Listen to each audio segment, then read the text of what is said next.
All right, and excellent. Here we are. Welcome, welcome, welcome, welcome. So, good afternoon. Thank you for joining us for the Right Plants, Right Place workshop that is part of the Landscape Success series presented by A&M AgriLife Extension Services and the Fort Bend Master Gardeners. I'm Christina with Fort Bend County Libraries, and today I have with me Suma Mudan and Peggy DeHemicourt.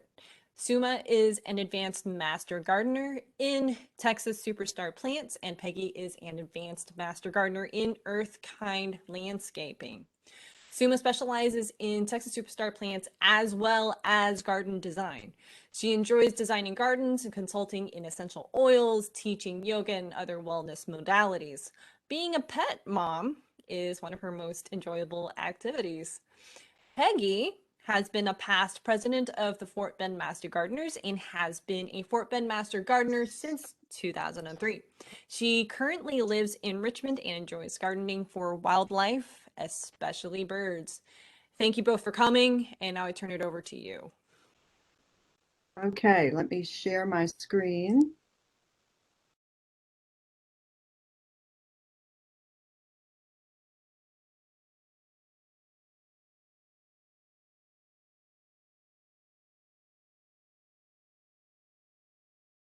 Right. Hopefully you all can see that PowerPoint slide. And welcome, everybody. I'm Peggy. Appreciate that nice introduction. And Christina, we want to thank the library system for partnering with us to deliver this series of classes about how to landscape successfully using Earthkind practices. We really appreciate this partnership. Here's our names in print for those of you who would like to see them. And if you don't know what a master gardener is, let me just say that we are just members of the community who have a passion about gardening. And we joined the program and received incredible training from Texas A&M on horticulture. And in exchange for our training, we volunteer our time to share our knowledge with the community in various ways, including the kind of program you're seeing today. So thank you all for being here. Today's goal is to help you appreciate the importance of proper plant selection and to give you some resources to rely on in making good choices. Like all of the landscape success classes, this one is based on Earthkind landscaping principles. So I'm going to begin with a brief introduction of Earthkind landscaping. It's a set of landscaping principles developed by Texas A&M Extension Service, AgriLife Extension Service, and it's based on research-proven techniques that combines the best of organic and traditional gardening principles. And what it does is enables us to have maximum gardening success and at the same time preserve and protect the environment. Earthkind landscaping encourages water conservation. Now, it's kind of hard to think about the importance of water conservation when we're coming off of a week of maybe 8 inches or more of rain at our houses, but it's important because we can all remember the serious droughts that we find ourselves in from time to time. Not only that, but Texas water supply is under increasing pressure from growing populations and from these seasonal fluctuations in rainfall and our periodic droughts. And you know, it's been estimated that about 25% of our urban water supplies are used to irrigate our lawns and our gardens. And a lot of that is used inefficiently, meaning it runs off or evaporates, or it's used on plants that just require too much water. Earthkind landscaping encourages landscaping for energy conservation. You may not realize it, but you can change the microclimate around your home and the way that you plant trees and shrubs and save some money on your energy bills. It encourages us to reduce our reliance on fertilizers and pesticides because when we don't choose those products wisely or when we use them incorrectly, they can harm the environment as they run off of our property, where they might pollute groundwater and surface water. and it encourages a reduction of yard waste entering the landfills. You know, every year, millions of tons of leaves and grass clippings and weeds and tree limbs and other organic debris from our yards ends up in our landfills.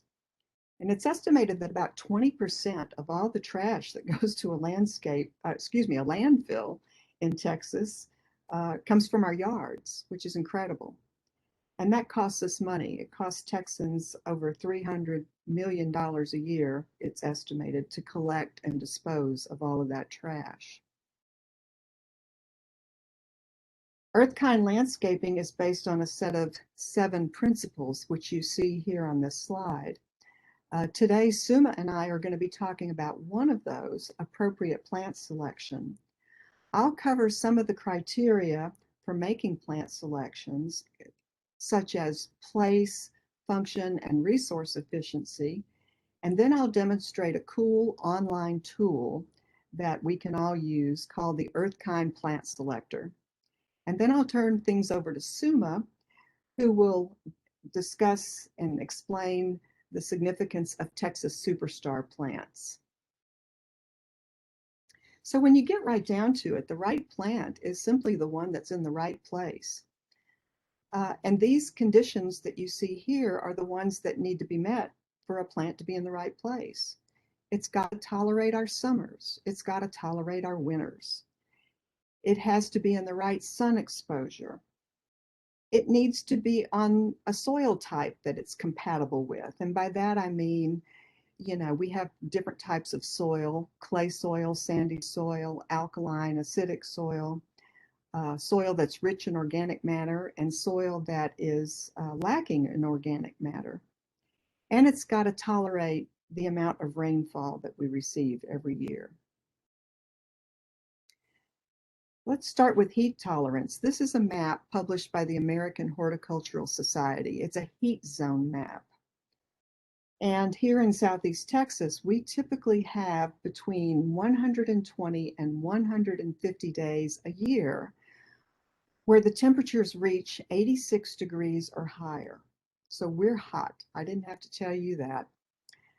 Compare that to the northern tier of states where you see some of those purple splotches. In those purple areas, people receive fewer than 7 days a year where they reach temperatures of 86 degrees or more. Common sense, right? Northern climates versus southern climates. But it's also common sense that a plant that's happy up there in those northern tiers of states may not survive our Texas summers. And then there's cold tolerance. This is a map published by the United States Department of Agriculture. It's the plant hardiness zone map, the one we're most familiar with. And it places us squarely in zone 9A. And here we have average extreme minimum temperatures of between 20 and 25 degrees. Well, the operative word there is average. And as we all know, this winter, we exceeded those minimum temperatures dramatically. So a plant that is rated for more southerly zones, say zones more southerly than we are, might not make it through an extraordinary winter freeze like we had this year. One of the things that we heard a lot about this year was people losing their bottlebrush trees during the winter storm. And it's interesting to look up bottlebrush and find out that it's rated for hardiness zones 9, 10, and 11. So here in Fort Bend County, we are in the most warm, the lowest hardiness zone for bottlebrush. In other words, we're in its most northern growing area. In a normal year, in a normal winter, when our average low temperatures might have dipped down into 30 or 28 for a few hours at night and bounced right back up again, that bottlebrush might have been just fine. We might have had a little bit of freeze damage we'd have to clean up. But that's not what happened this year, as we all know. and the bottle brush struggled, and many of them just didn't make it. So knowing that, my point is here, knowing something about a plant's hardiness zone range can be important to your plant selection. Bottle brush is a good plant. It's a good earth kind plant. But if you're investing money in a plant that you want to have for a very long time, you might have to think about the fact that we're going to have these extraordinary years when it might survive and might have to be replaced. So geographically speaking, uh, this is a description of our place in the world where choosing plants is concerned. Uh, we have hot summers. We have, as a rule, fairly mild winters with some freezing temperatures and an occasional extreme year like we had this year. Most of us are growing on clay soils, and on average, we get between 42 and 46 inches per year of rainfall. Uh, but again, that is an average. I think we've been in a rainy period for the last couple of years. I know at home I measure rainfall and record it. And in 2019 and 2020, in each of those years, I recorded a total of 59 inches of rain at my house. And this year is starting off as, with a bang where rainfall is concerned too. So our plant selections kind of have to take all of this into account. We won't always get the rain that we're getting now. We'll fluctuate into drought conditions, and having drought tolerant plants is good. But when we're wet, like we are right now, we have to practice smart growing methods like using raised beds to keep our plant roots out of the clay soil, which holds moisture longer. So now I want to take you a little closer to home and talk about your landscape and get you to think about whether you're dealing with sun or shade. Plants have sunlight requirements as a rule that have to be met in order for them to perform to their fullest. A plant that needs to grow in the shade isn't going to be happy and might not even make it in the full sun. A plant that needs full sun, if it's planted in the shade, might look a little bit spindly. And if it's a bloomer, it may not bloom as much as you'd like it to. So knowing a plant's need for sunlight is important to making plant selections. And I know from experience how this can change over time. 29 years ago, we built a house on a bare, large lot. I planted lots of planting beds to satisfy my gardening desires, but I also planted lots of trees because that lot was bare. Well, now, 29 years later, trees have matured, and I struggle to find a spot of full sun in my planting beds to plant some of my favorite plants, and I've had to transition to more shade tolerant plant selections. So this sun versus shade situation will change even in your yard, I imagine, over the years. Think about your yard. Um, the amount of sunlight hitting your planting beds is affected by a lot of things. It's affected by your house and your fence. These are structures that cast shadows. If you've got trees, those trees are casting shadows and shade. And then, of course, you've got the movement of the sun through the sky day after day, morning sun versus afternoon sun. And you've got the effect of the sun moving towards the southern hemisphere in the winter, which affects shade patterns in your yard. So all of these factors should be taken into account when we think of the right place in our landscape for a plant in terms of its sun and shade needs. And then there's the consideration of function. The right plant is the one that fulfills the function that you have in mind in the landscape. Uh, by function, I mean, what's its mature height and width? How often have we gone to the nursery and come home with plants growing in 1 gallon or 3 gallon pots and put them in the spot that we had in mind for them, only to realize after time that they want to get 6 feet tall and 6 feet wide, and we didn't quite have that amount of room for them. It's important to know that going in. Um, Knowing how fast they're going to grow, what form and growth habit they're going to assume when they're mature is important. You don't want them to be um, maintenance headaches and plants that you have to shear or trim or prune all the time just to keep yourself happy. And then there's the aesthetic quality that you're looking for. What kind of leaf color might you like, or texture, leaf texture? Do you want interesting bark? Do you want flowers and maybe fall color? Um, these are all important in making your decisions. You know, every kind of plant serves a certain function.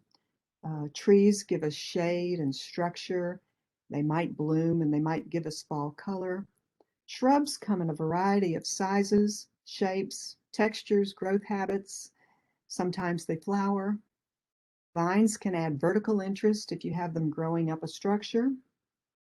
Ground covers solve lots of problems if you use them in problem areas where turf grass maybe won't grow very well or hard to mow areas.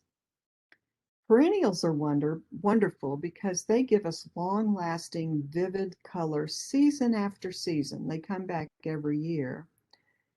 Annuals also give us long-lasting and vivid color, but they give us those special features for a specific season. And then they have to be replaced, and they can easily be replaced.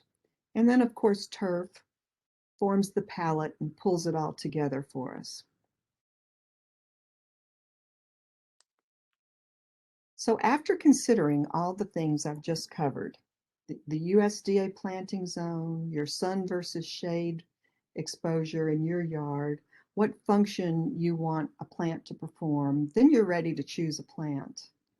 And Texas A&M recommends that we use both Texas native plants and well-adapted non-natives because of their resource efficiency.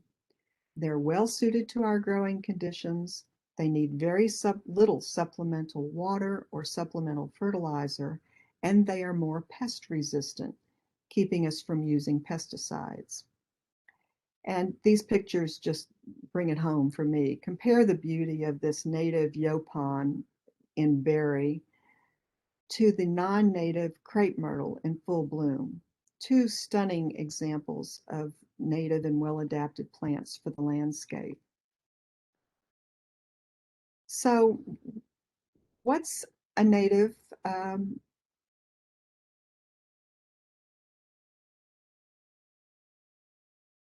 So a native plant, excuse me, I just had a little distraction.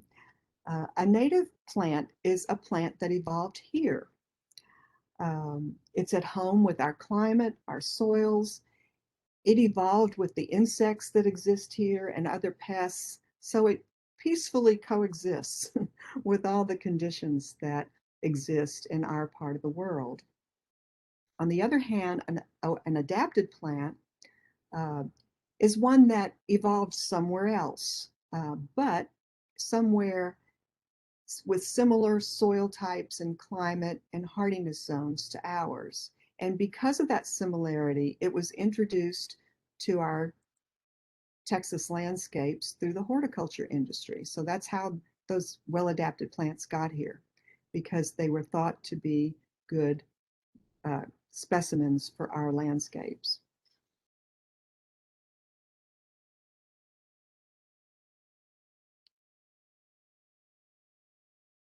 I'm sorry, I'm going to have to correct for something here.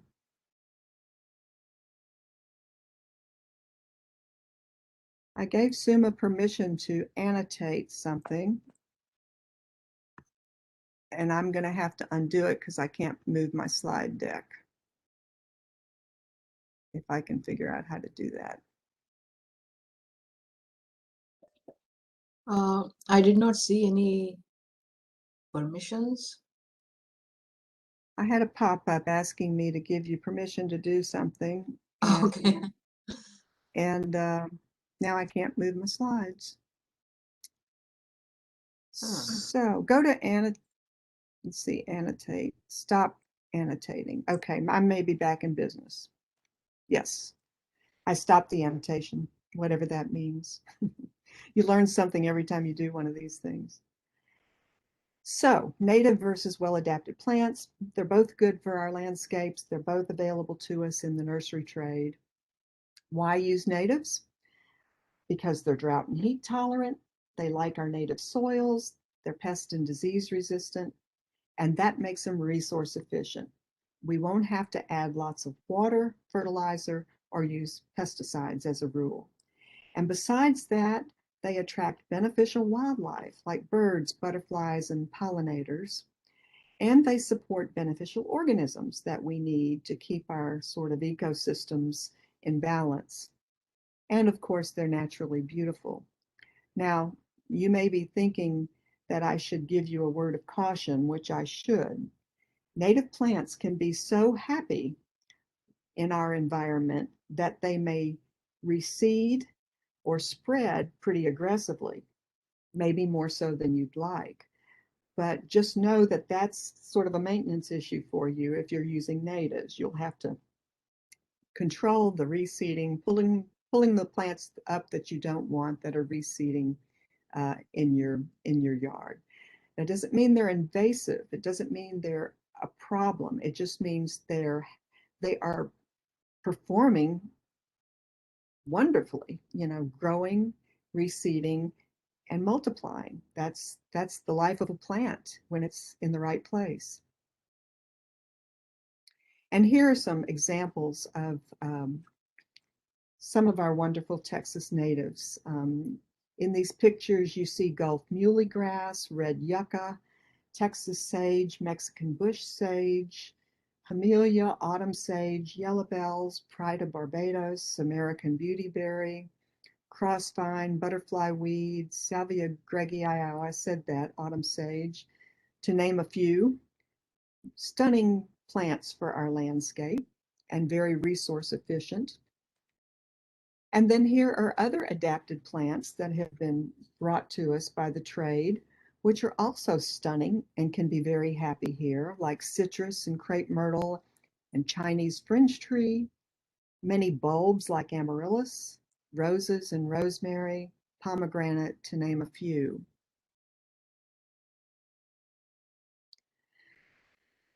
So,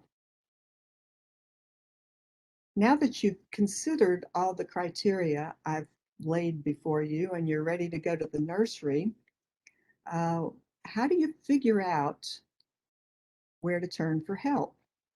Well, the good news is Texas A&M has provided us wonderful resources on a website that I'm going to demonstrate for you in a minute. That website is the one you're seeing here on the static page, Aggie Horticulture.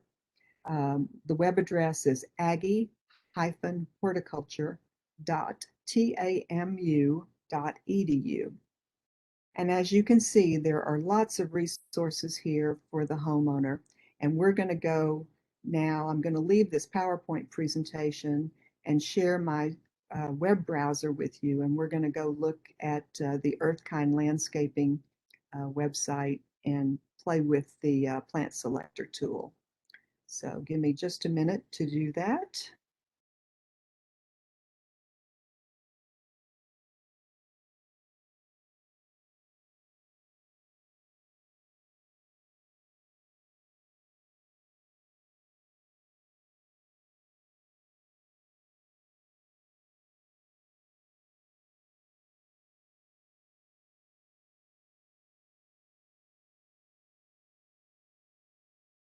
All right. Hopefully now you're seeing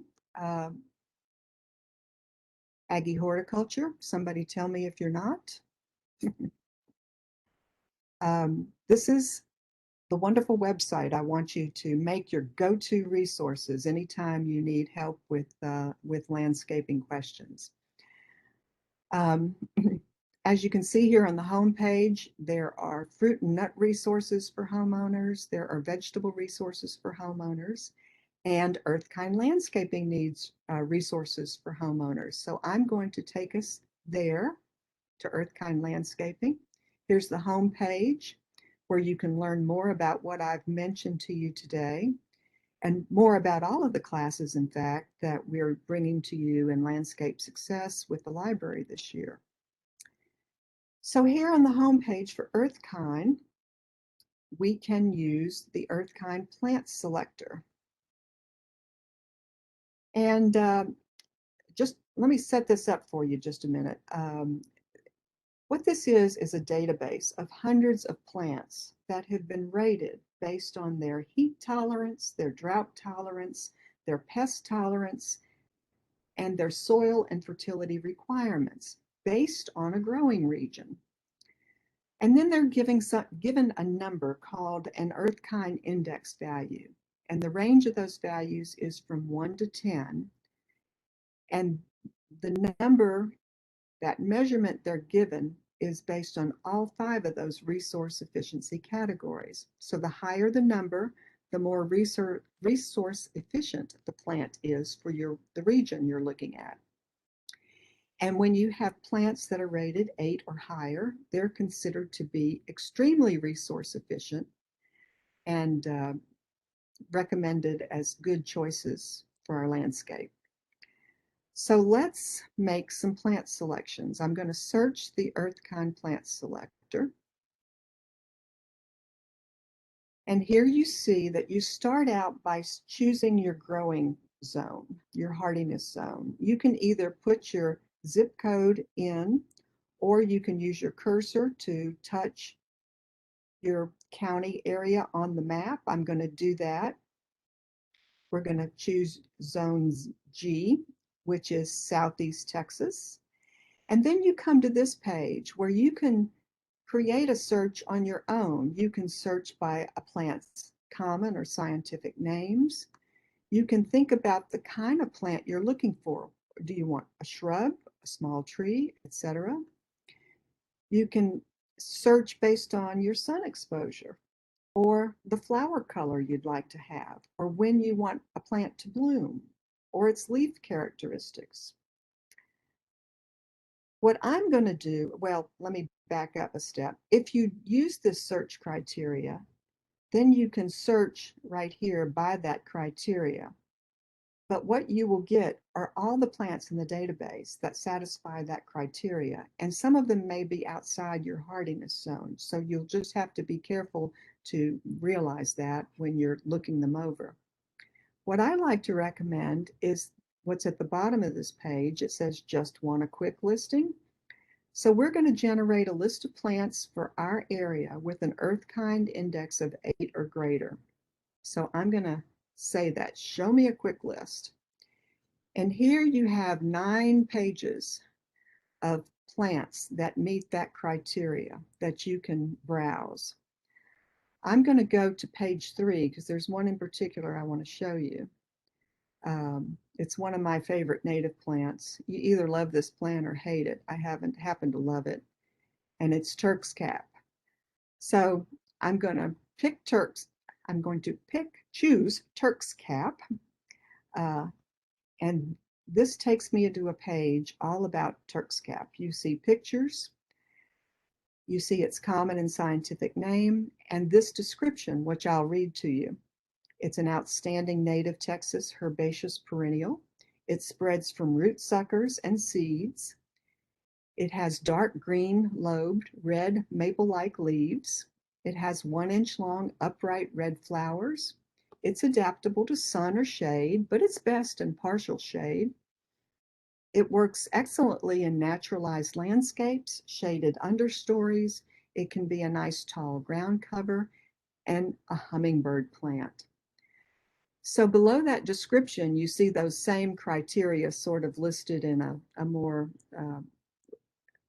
easy to see way. And note that it has fruit characteristics. Sometime in the end of August, early September, it stops blooming and you get berry-like seeds that the birds love to eat, which is why it's one of my favorite plants, because I like to garden for birds. And while it's blooming, the hummingbirds just eat it up. It's just wonderful to have for hummingbirds. So you see its height and its width, which can depend on the exposure you have it in. But what I want to focus your attention on now is its earth kind index. And here's how it got that 10 rating. It was rated high in heat tolerance, low in water use, low in soil requirements, high in pest resistance, and low in fertility requirements. Now I'm going to touch this explanation of that breakdown. And you can see that it has a high heat tolerance, and that definition is here. It says it will typically provide suitable landscape performance during the summer growing season. Well, that's what we want, right? It has low water index, which means it typically will not require supplemental irrigation during the growing season. That's my kind of plant. It has a low soil index, which means that it will not require modifications of the native soil to perform suitably in the landscape. It has high pest tolerance, which means it typically will require no physical or chemical controls for insect, mite, or disease pests. And lastly, it has a low fertility index, which means that it will typically not require the use of any supplemental nitrogen for suitable performance in the landscape. Well, in my book, that's a perfect plant. But I want to compare it to I'm going to do another plant search just for another quick illustration. So I'm going back to the Earthkind plant selector. We'll stay in zone region G. This time I'm going to search by a common name, which is shrimp plant. I've grown shrimp plant for years, so I'm just putting in its common name and I'm coming down search by the above criteria. And here it is. Notice its Earthkind index is 7. It didn't make the quick list because the quick list only showed us plants rated 8 or higher.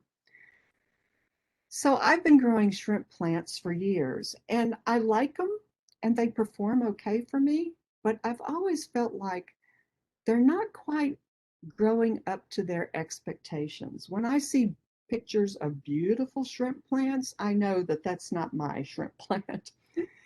So it occurred to me to look them up one day to see what I was doing wrong. Well, the answers lie in this Earthkind index.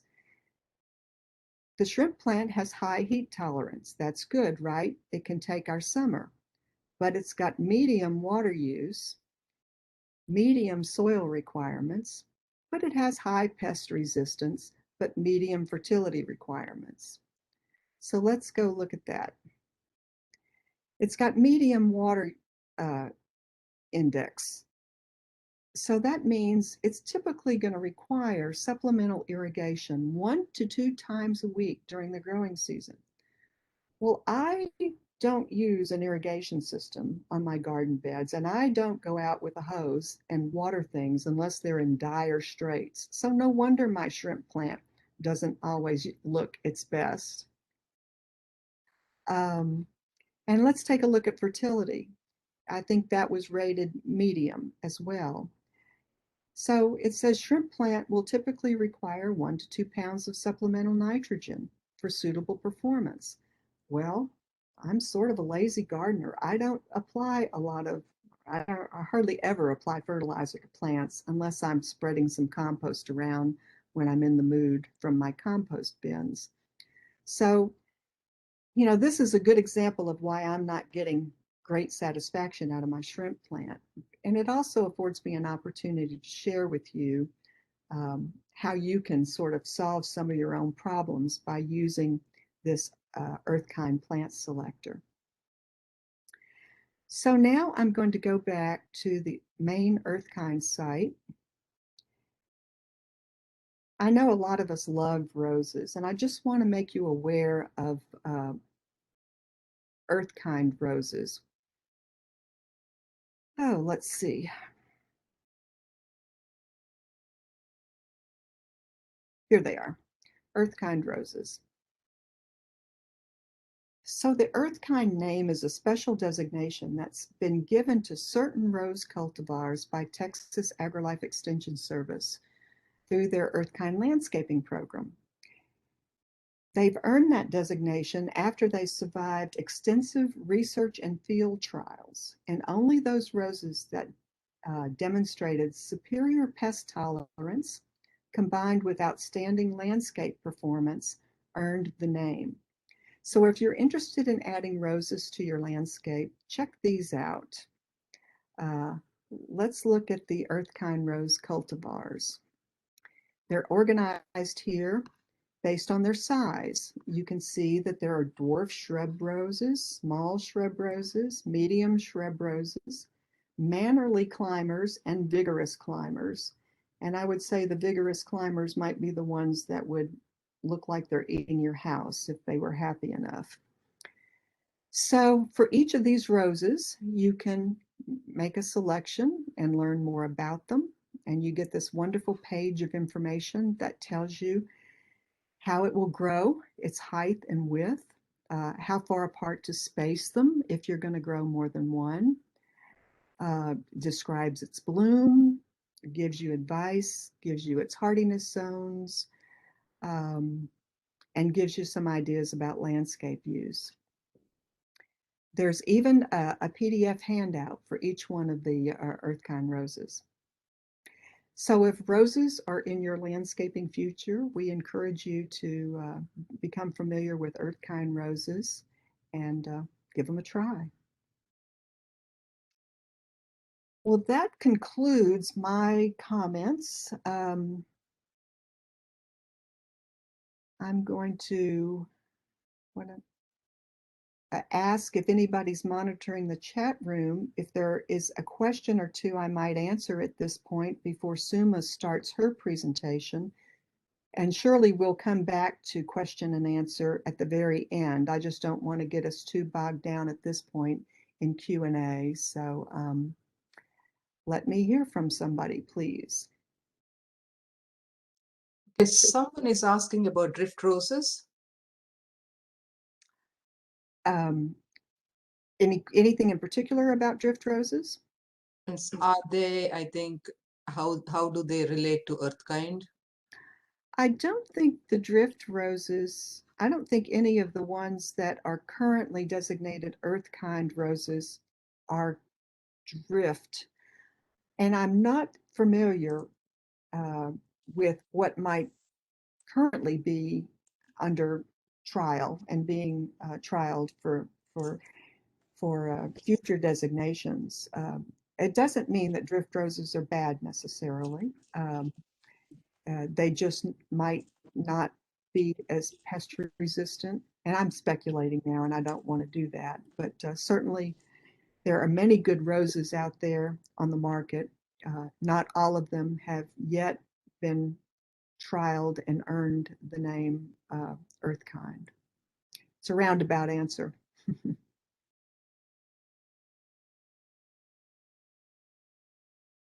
Is there anything else, Suma? I think somebody asked which nurseries sell native plants, so I mentioned Buchanan's and Joshua's, two nurseries that I know of that carry native plants. Sure. There are many, those are two good ones. Fort Bend County has several family-owned nurseries where you can find some native plants. And if you're not finding what you're looking for, ask the nurseryman to tell them that you're interested, because if they know we want them, we might get more of them. The Native Plant Society also has an annual wildscapes workshop and plant sale, which, like everything else during the pandemic, has been kind of out of commission, although I think they did have an online plant sale last year. But that's another good way, one time a year, if you'll watch for that, to think about native plants and find some that you might otherwise have a hard time finding. All right, I think I should stop sharing my screen so Suma can share hers. So let me see if I can figure out how to do this. All right, Suma, it's all yours. All right, thanks so much for that fantastic presentation, Peggy. And because I am going to build up on that, you laid the foundation. Now let me put the bricks on and let's do that. So I'm going to share my presentation.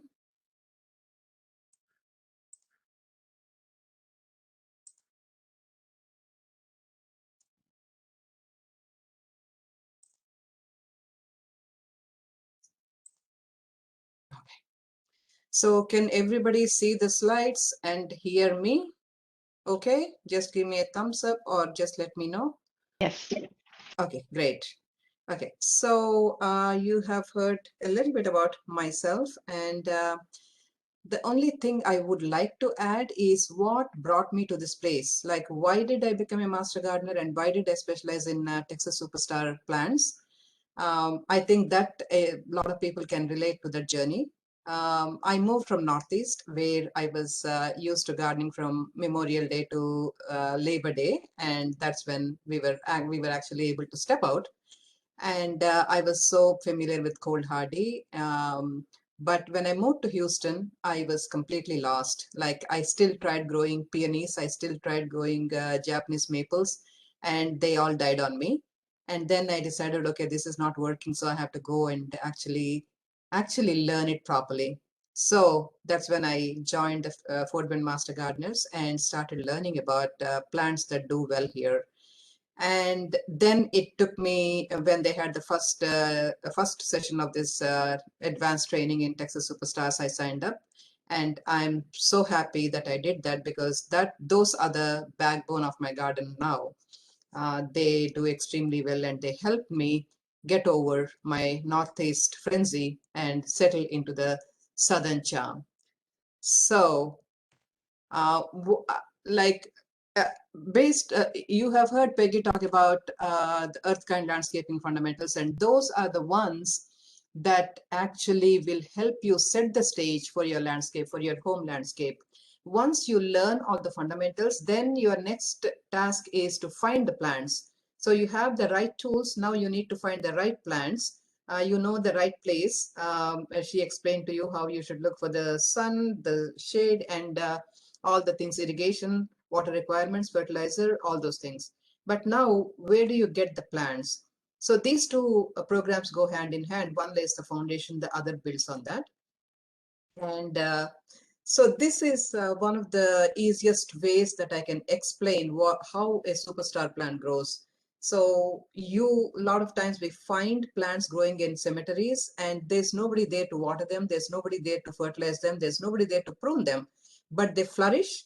And believe it or not, several of the superstar plants were picked up from wayside and from cemeteries and from neglected areas, and they were put into the trial programs, and that's when they made the cut to the superstar.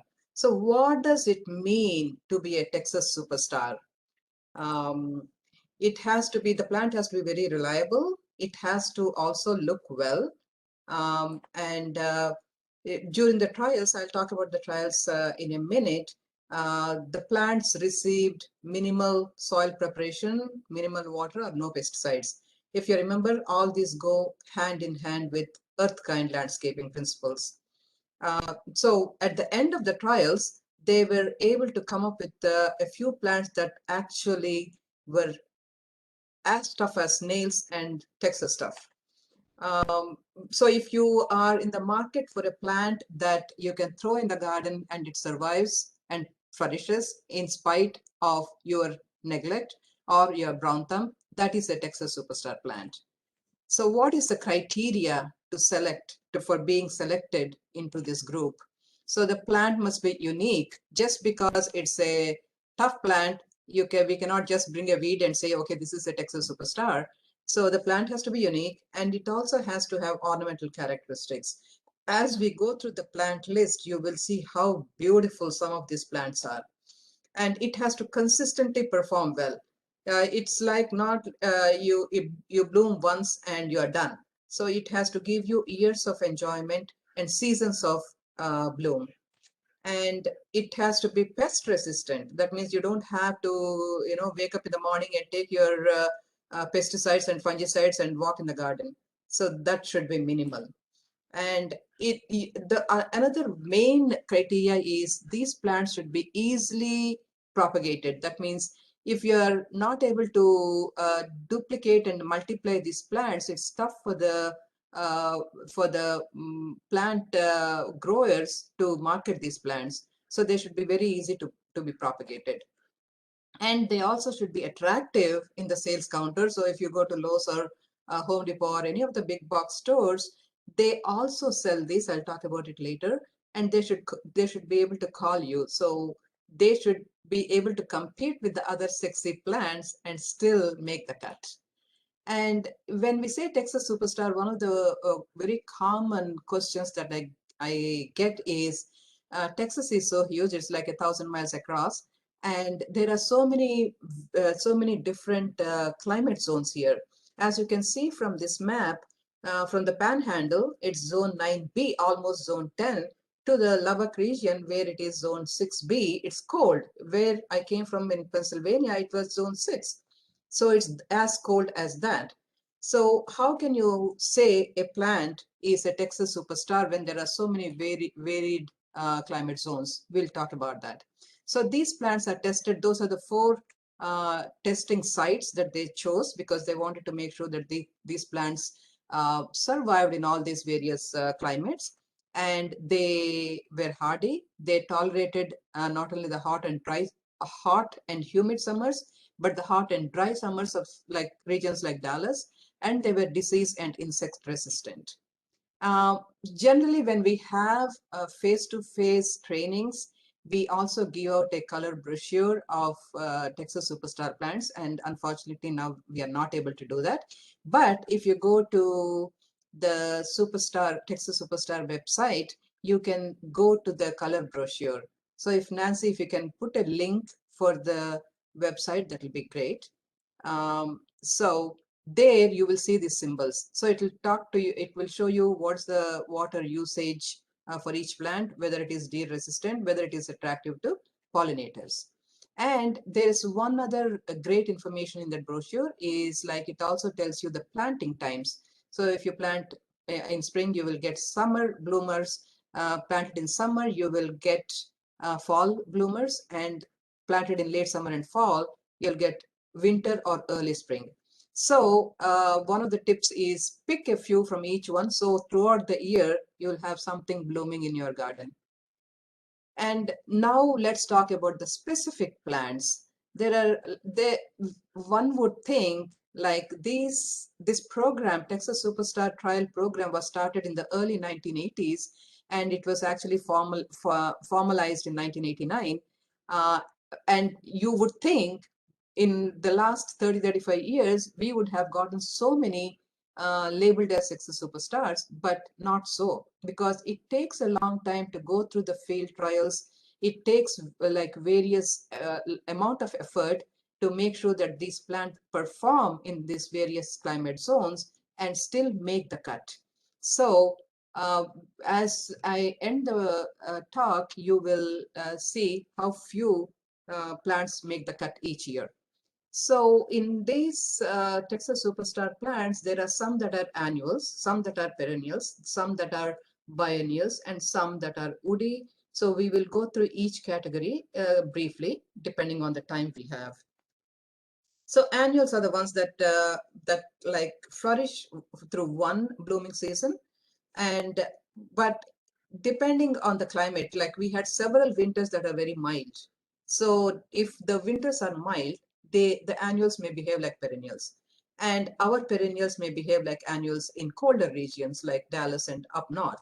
So and if you get another winter storm like Uri, even the perennials may die. So we have to keep that in the back of our mind. But this is a general categorization. So one of the most popular one in the annual category is Angelonia. And if you're familiar with buying color plants for each season, people generally in the fall, they start like planting like things like pansies and snapdragons. So they will flourish during the fall, and they may die back a little bit, and then they will re-emerge in spring. But after mid-spring, they actually die. So then you have to fill the gap. So these Angelonia, the plants, they fill that gap, and that's why they are called summer snapdragons, because they have a very long blooming period, and they like perform a lot of functions in the garden. And now that you have the right plant, what is the right place? So you can plant this in full sun, and since these are anywhere from like 1 to 3 feet, depending on the plant, you can plant them in the mid border, or even the edge of the border. And of course, we can't talk about plants without talking about Texas bluebonnets. And I'm sure going on a bluebonnet tour is one of the traditions for many of us, either taking pictures with our pets or kids. And this was one of the first ones that participated in the trials of Texas Superstars. So these are some of the ones that made the cut, and you can see the brilliant blue, and there is a story behind how the maroon bluebonnets came around. You see, it's more normal to see blue, white, and red, and they were trying to come up with experiment had come up with Texas flag, the colors of which are blue, white, and red. But then one of the plantsmen, who is also he has introduced several plant introductions. He said, okay, who cares about the Texas flag? Let's do the Aggie colors. So he wanted maroon. So they experimented, and finally they were able to develop a blue bonnet that's maroon. So the blue bonnets thrive where you can naturalize them. If you have an area in your garden that you can just sow some bulbs and let them spread year after year, they'll be very happy. So I was told in my training that one caution about blue bonnets is don't plant the maroon and blue close by, because maroon will the blue will take over the maroon. So just keep that in mind. And this is this year's picture, and this year I think because of the freeze, or I don't know why, but they were spectacular. So another plant that is a Texas superstar is globe amaranth. These are also called bachelor buttons and gomphrena, and they come in 3 colors and also bicolor. And these love the humidity and the heat. So if you are looking for in July and August when everything is dying down, these plants like angelonias and gomphrenias, they do extremely well. Sometimes you may get a little bit of fungus, but if you cut back at the end of August or something, prune down a little bit, they will thrive again in fall. So what is the right place? Full sun. And since these are like single stalk flowers, they make excellent cut flowers, and you can use them in borders and also mixed containers. So Larkspur, talking of moving from the northeast, I was used to having the lush beauty of delphiniums, and sometimes you find delphiniums in Costco, and they're very, very attractive, and you bring them and try to plant them in your garden, and they may bloom whatever is there on the plant, and they may never show their face again to you. But then we have the larkspurs. So larkspurs are not as as flush as the delphiniums, but they are consistent, like reliable bloomers, and they also self-seed. That means next year, without you doing anything, you may find plants popping up in your yard. So larkspurs also come in 2 colors, pink and purple, and they both are dainty and very pretty, and they also make beautiful flower arrangements. So if you have any questions, please let me know, because I'm not keeping an eye on the chat. So another plant, actually, when I first looked at it, I thought this is a tropical plant.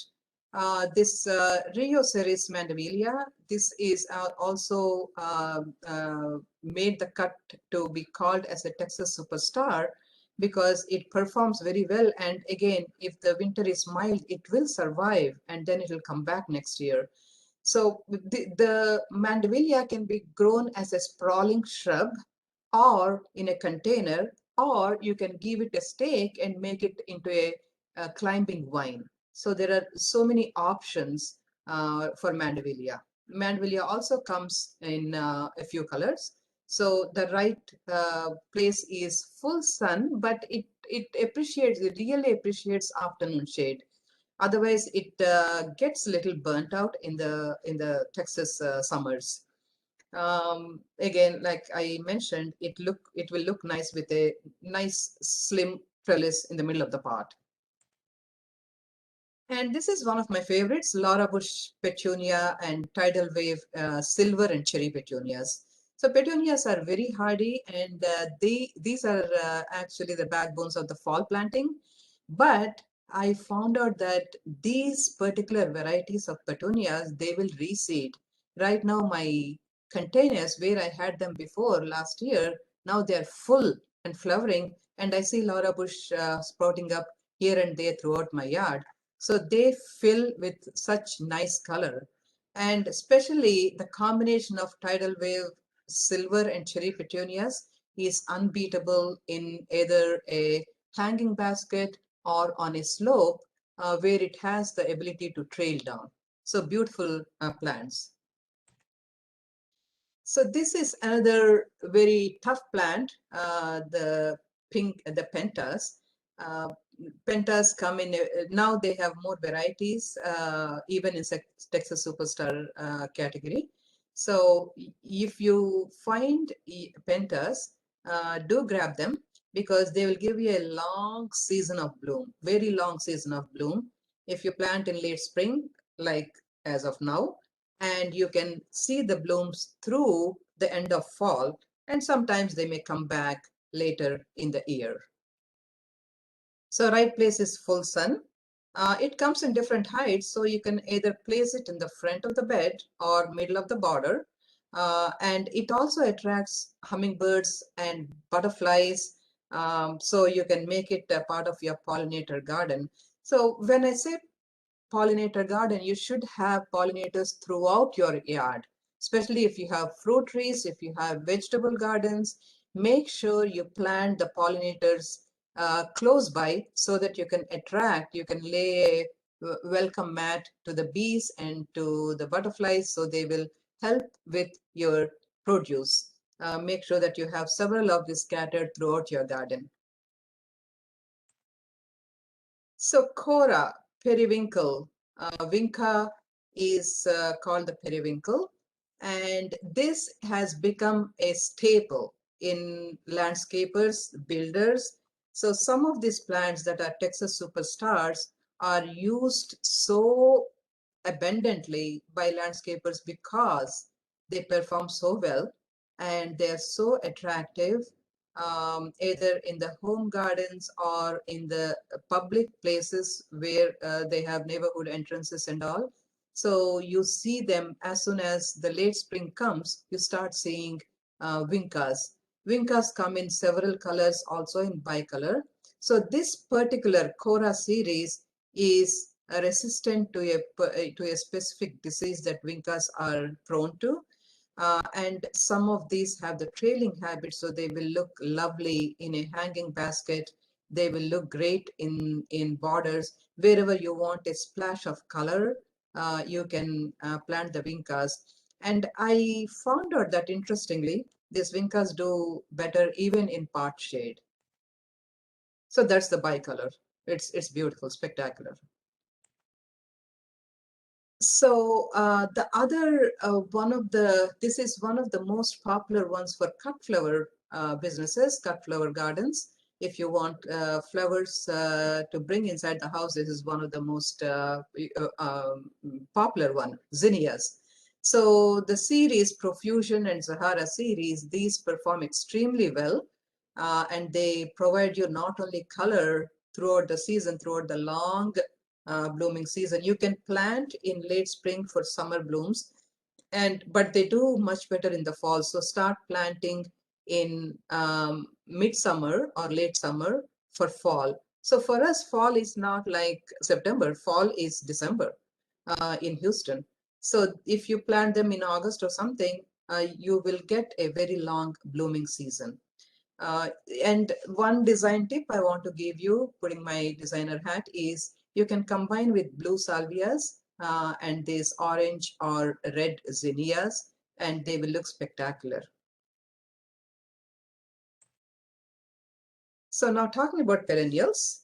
So perennials are plants that will come back year after year for many years. There are a lot of reasons the plant may disappear from your garden.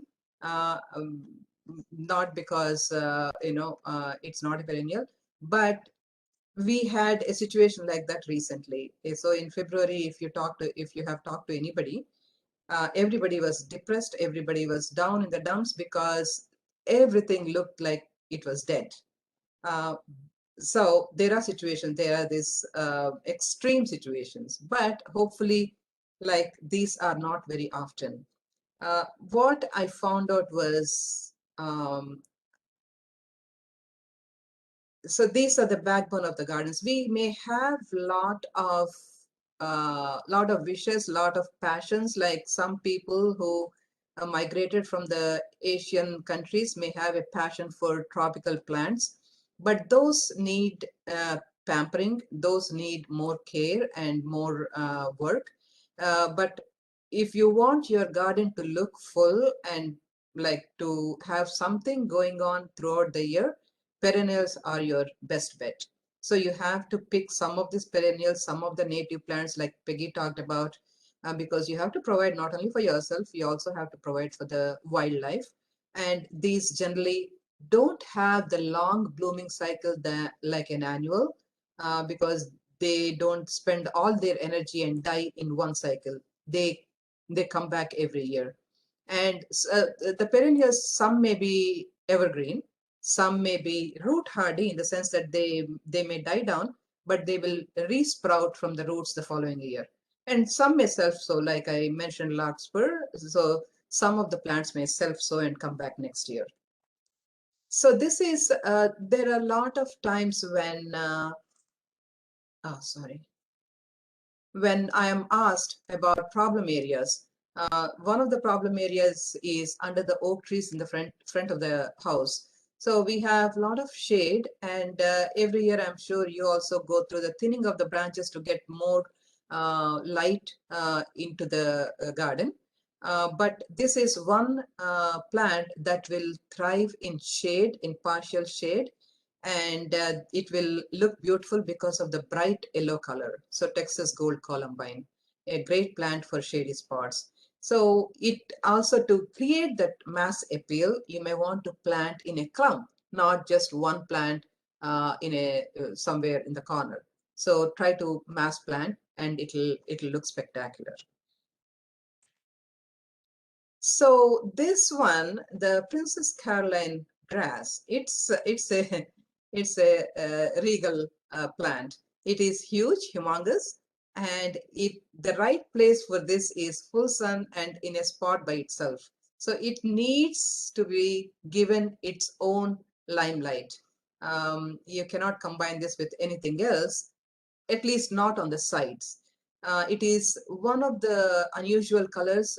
We always look for burgundy to create that contrast, because we have several shades of green. You can very easily create a green garden, but to break that color and to create the contrast, you need something that makes a statement. And this grass is such a plant.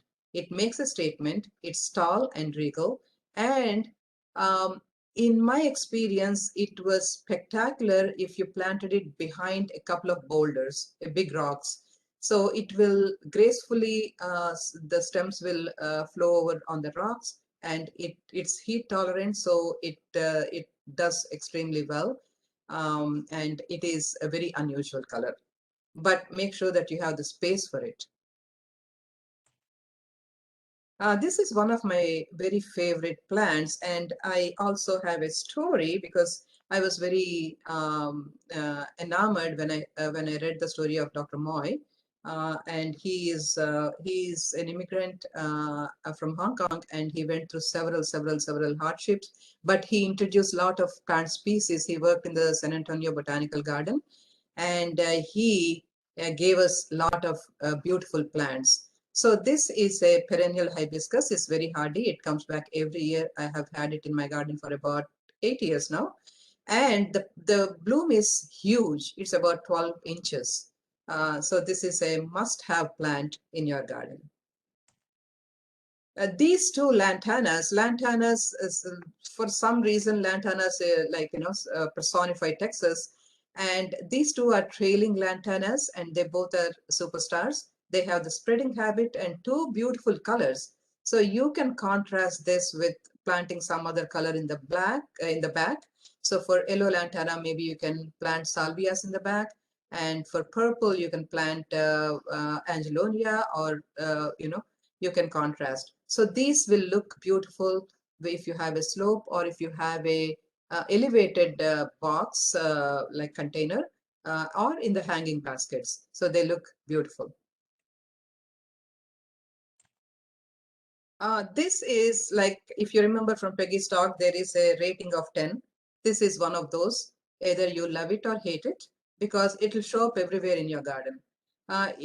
One good thing about Mexican petunia is, even though it shows up everywhere, it still remains in the clump form. So you have this clump of color, and it has all these beautiful colors. So you can actually make it look beautiful, because the flowers are beautiful, and you don't really need to do a thing. It's self-sustaining. It blooms, and it looks pretty all the year. And this is one rare color. This light blue is very rare in flowers. It's a real baby blue, and the blooms are very dainty. I found out that this also does much better with afternoon shade. You can plant it in full sun, but if you have an afternoon shade, it'll really thrive. And this is again a story, Henry Duelberg Salvia. Like I mentioned in the beginning of this presentation, a lot of plants were picked from cemeteries. This is one of those. You can see the tomb heads of Mr.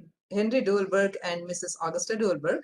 And this is where the plants were picked up and put into the trial. And now all of us have them, and they are so, so beautiful. Very easy. They come back every year. And look at this. So the white and purple, and they attract butterflies that like there's no tomorrow. And this is one of the best plants to have in your garden. So right place is full sun. And you can get, by the way, you can get all this information in the electronic brochure on Texas Superstar website. There are a lot of salvias, and salvias, if you're into pollinator gardens, you cannot have a garden without salvias. Salvias are critical for butterflies, for bees. Bees are like, they are buzzing around salvias all the time, and also some of the hummingbirds.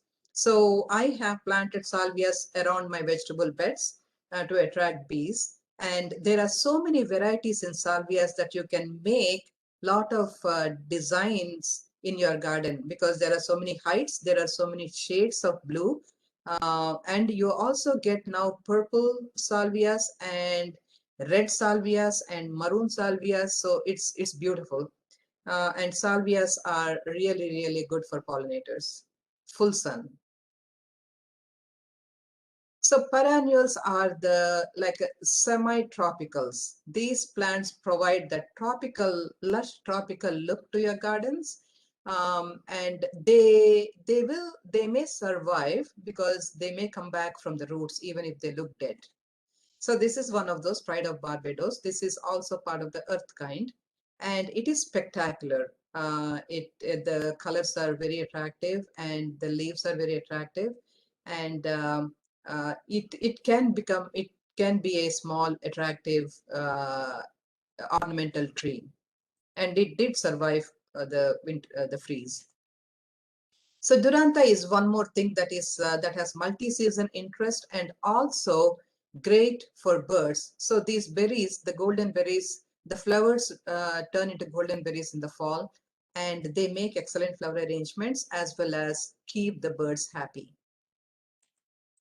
Of course, Esperanza is again a Texas statement, and it is very bright. The yellow color attracts people from far away, and it is a nice small tree. It is deciduous, that means it loses its leaves, but it will come back.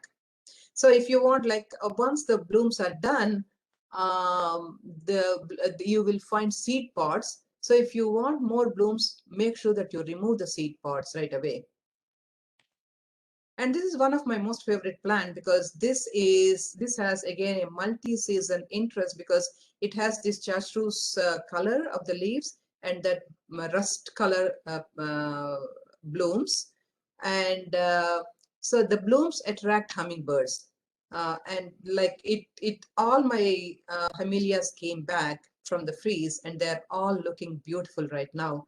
So you need to have, and this can be grown as a big shrub, or you can prune it and keep it low.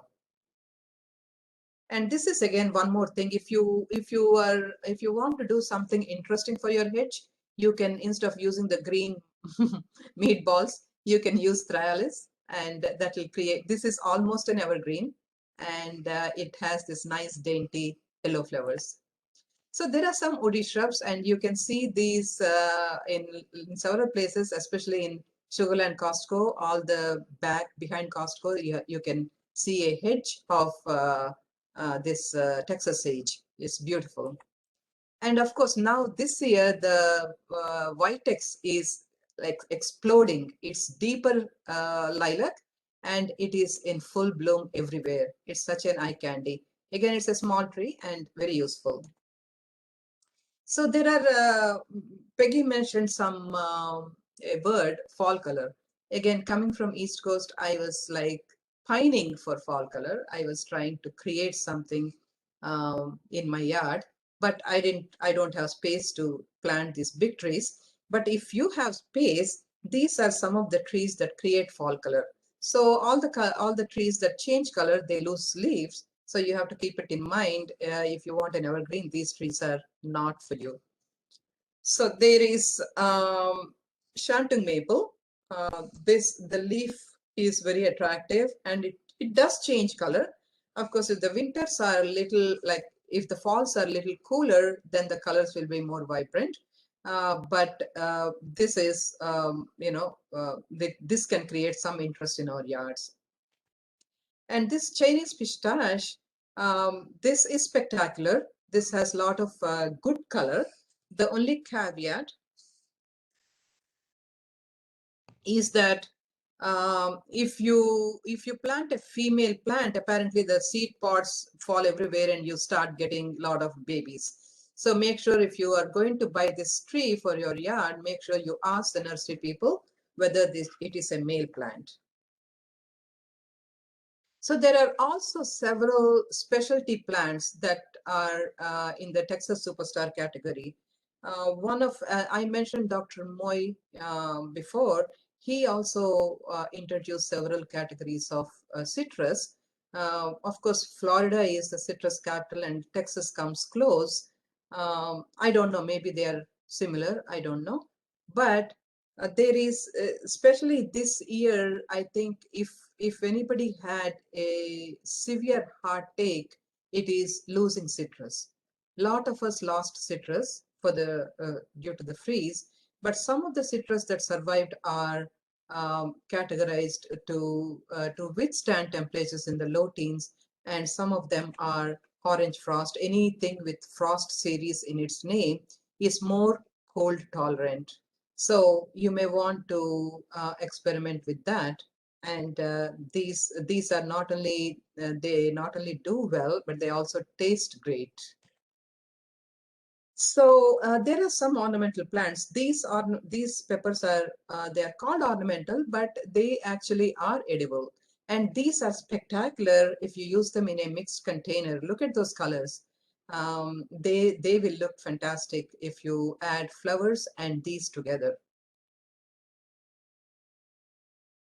So there are a lot of, obviously I did not cover all the plants in the brochure. I covered only a few.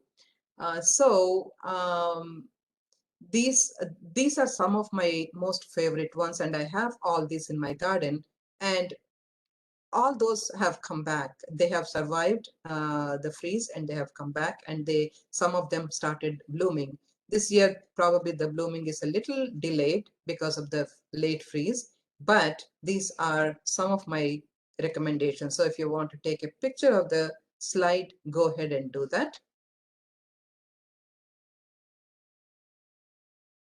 And I was not going to talk about roses because some of the earth kind roses also made the cut as Texas Superstar roses. But of course, you can get all that information from the plant selector or Texas Superstar website. And one of the main questions I get every year is, every time I give this talk, is where do we find these plants? Okay, even I got this annotation request, so I declined it, and hopefully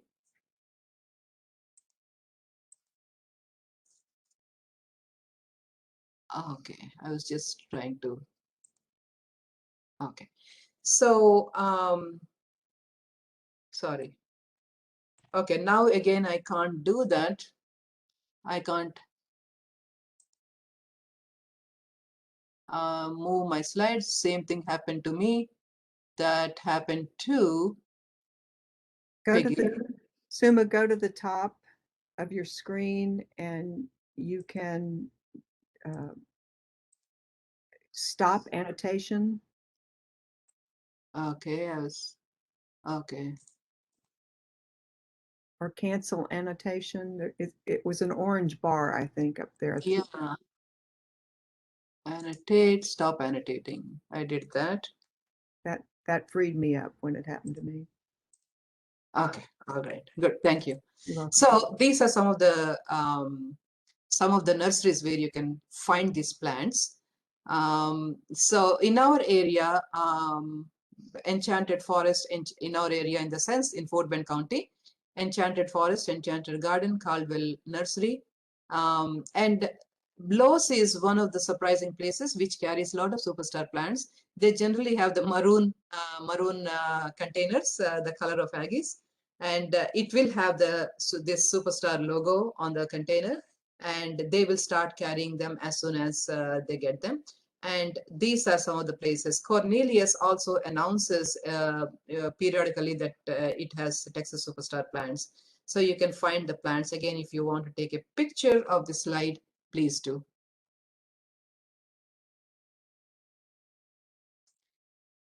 Okay. Now, I'm going to go through the slides quickly because I just wanted to give you an idea about how few plants are introduced each year, because it takes a long time to go through the field trials. So in 2018, there is 1, Althea 2, and hot peppers 3, strawberry 4. Only 4 plants were introduced in 2018. And 2019, 1, 2, 3, only 3 plants. And in 2020, for some reason, I think people were like spending more time since they didn't have to commute. There were a few more. So there's 1, 2, 3, 4, 5.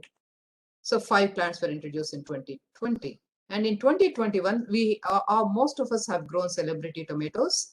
So this now, because it has consistently performed for more than 40 years, now they have named it as the Texas Superstar. And this is rock rose pavonia. Again, this is a very dainty plant with beautiful shining pink. And this was also this year's introduction. So whenever you want to buy Texas Superstar plants, look for these tags or look for the logo. And also, if you don't find anything, just ask the nursery that you want to buy.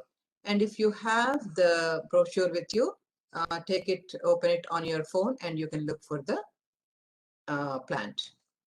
So if you have any questions, you can ask me now, or you can put it in the chat, or you can call the hotline. So we have we have a excellent resource that you can call. You can either email or call and send your questions to us. And I think that's about it. I will stop sharing my screen. And are there any other questions? Thank you, Deborah. Thank you so much for correcting me. I knew I was saying something wrong. I said a lot of things wrong, but thank you. Suma, Yeah. we were doing a pretty good job in the chat, but I think two questions maybe you want to expand upon are the potential issues with common names of plants versus using genus and species to reference plants. As you know, many common garden plants go by the same name, same common name. And the other question is about potential invasiveness with several of the Texas Superstar designations and how they've addressed that. Okay. So the common names, like I'll give you there are two examples I can give. One is the Vincas. So there are a lot of Vincas in the market, but the series, the Cora series are the ones which are labeled as Texas Superstars because they specifically bred them for disease resistance. So when you are looking for buying plants, you may want to look for the specific series. Again, zinnias, there are a million varieties of zinnias, but not Serena. What is the zinnia variety that's a superstar? Do you remember Boone? Boone is gone. And also the Angelonia, also there are several varieties, but the name you want to look for is the Serena series. As far as the invasiveness is concerned, like Peggy mentioned, if it made the cut to be graded as 10 on the Earthkind selector, it is not only very happy, it's also invasive. So you may want to keep that in mind when you're planting it in your yard, because we cannot and probably should not fight nature. So give it, like, for example, if you take the example of Turk's cap, the best place, the right place, it's a right plant, but the right place for it to be in a corner of the yard where it can spread and where it can be happy with spreading. So keep that in mind when you are like the best thing is to look at the Earthkind plant selector rating, and then also look at the characteristics of the Texas Superstar plant, and then decide whether you want it in your yard or not. But that's the only way I think that we should plan our gardens. I'd like to add that we have to be careful about the term invasiveness, because that takes on a unique meaning. And, there are agencies in the state that monitor and publish information about noxious and invasive species. Sometimes we gardeners call an aggressive plant an invasive plant, and I think there's a difference. An aggressive reseeder, take poppies. I mean, how many of us love to grow poppies? And you have a few poppy plants one year, and then you have 200 reseeding in your yard the next. Yeah. I don't think we would call that invasive, because those poppies are not going to go out and supplant native species in a forest or something like that, like a Chinese tallow will, So being an aggressive and a prolific reseeder, or a plant that spreads through root division, is not always a bad thing. It's just it just is what it is. Now, there are invasive plants that we don't want in our environment, and you can find information about those online. So an Earthkind rating of 10 doesn't make a plant invasive. In my Turk's Cap example, I know from experience, if they're reseeding in places I don't want them in a flower bed, I have to pull them. Technically, they're a weed. They're a plant I don't want in the place they're coming up. And I don't mind doing that, keeping the ones I want in the places where I want them. So, yeah. Agreed.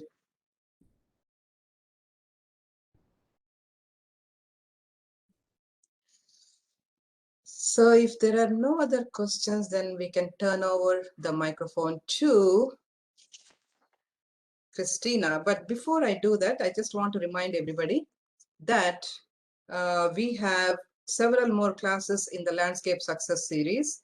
And these classes are going to be irrigation, using irrigation wisely in June, followed by July, successful home composting, August, understanding the lawn, September, controlling landscape pests and diseases, October, fruit trees for the backyard.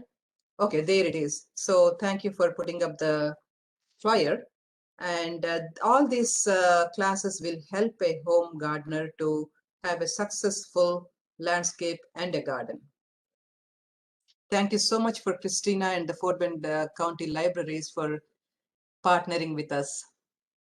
Thank you so much for partnering with us. This has been so informational and so great. And as I'm sure that you've seen from the chat, everybody really loved the presentation today. So thank you so much for coming, and thank you everyone else for coming as well. Like Suma said, we do have more events, and all the programs that were listed just now, you can register for at our website, which is www.fortbend.lib.tx.us, and I'm dropping that in the chat, and you'll register just like you did for today's event. We have other events also on the calendar, so check them out. But otherwise, thank you everyone for coming, and I hope you have a wonderful, wonderful day. Thank you. All right, and I'll just let everyone leave on their own. Thank you, everybody. All right, I'm going to stop recording.